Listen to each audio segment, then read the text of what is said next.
భావితరాల రైతులకి అందించడానికి శేషగిరిరావు గారు. నేల తల్లిని నమ్ముకుంటే అది మనల్ని ఎప్పుడూ మోసం చేయదు. కానీ మనం ఆ నేల తల్లికి ఏమిస్తున్నామన్నదే ముఖ్యం.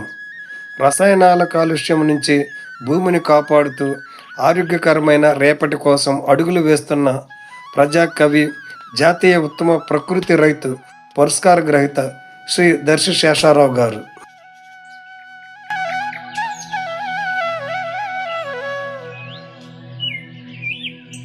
వ్యవసాయ పరిస్థితుల్లో వ్యవసాయ రంగంలో అనేక పెనుమార్పులు జరుగుతున్నప్పుడు రసాయనికంగా తిన్న ఫుడ్ అంతా కూడా కల్తీ అవుతున్న సందర్భంలో మళ్ళీ ప్రకృతి వ్యవసాయాన్ని భావితరాల రైతులకి అందించడానికి కంగణ కట్టుకున్న మన శేషగిరిరావు గారు. చూడండి, మనం చూస్తున్నది జీవామృతం, ఘనజీవామృతం. ఆవు పేడతో శుద్ధంగా తయారు చేయబడిన ఘనజీవామృతాన్ని మనం చూస్తున్న మిర్చి తోటలో ఫస్ట్ నుంచి కూడా ఒక రసాయనిక ఎరువు లేకుండా సొంతగా తయారు చేసుకుని ఆవు మూత్రం, ఆవు పేడతో తయారు చేసుకున్న ఈ ఘనజీవామృతాన్ని చిమ్మి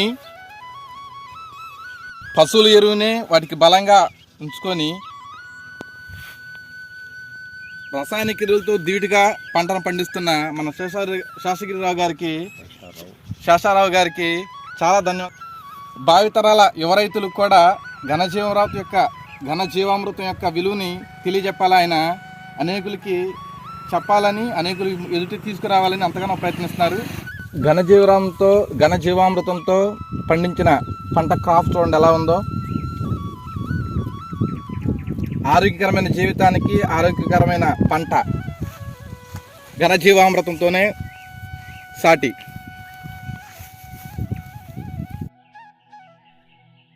ఆయనే శేషారావు. వ్యవసాయం అంటే కేవలం పంట పండించడం మాత్రమే కాదు, భావితరాలకు స్వచ్ఛమైన ఆహారాన్ని అందించే ఒక గొప్ప సంకల్పం అని నమ్మారు.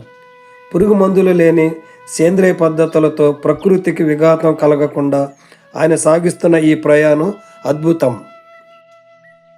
ప్రకృతిని ప్రేమిస్తే ప్రకృతి మనకు అంతకు మించి తిరిగి ఇస్తుందని ఆయన నిరూపించారు. నేడు శేషారావు గారు పండిస్తున్న మిరప మరియు ఇతర పంటలు కేవలం ఆహారం మాత్రమే కాదు, రాబోయే తరాలకు ఒక ఆరోగ్యప్రదాయిని.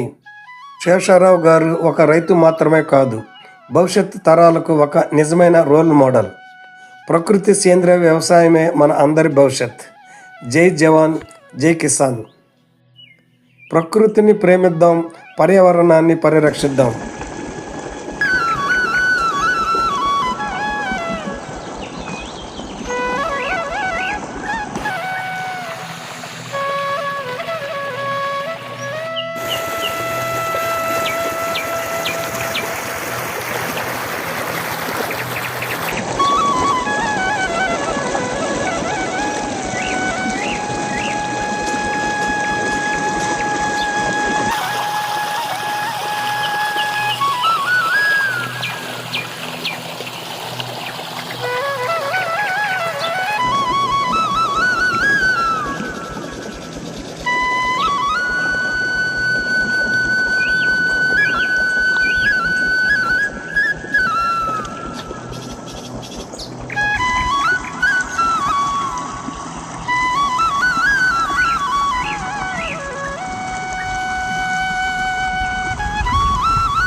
ఈ చిన్న వీడియో ద్వారా అనేకులు ఘనజీవామృతం యొక్క విలువ తెలుసుకోవాలని కోరుకుంటున్నారు.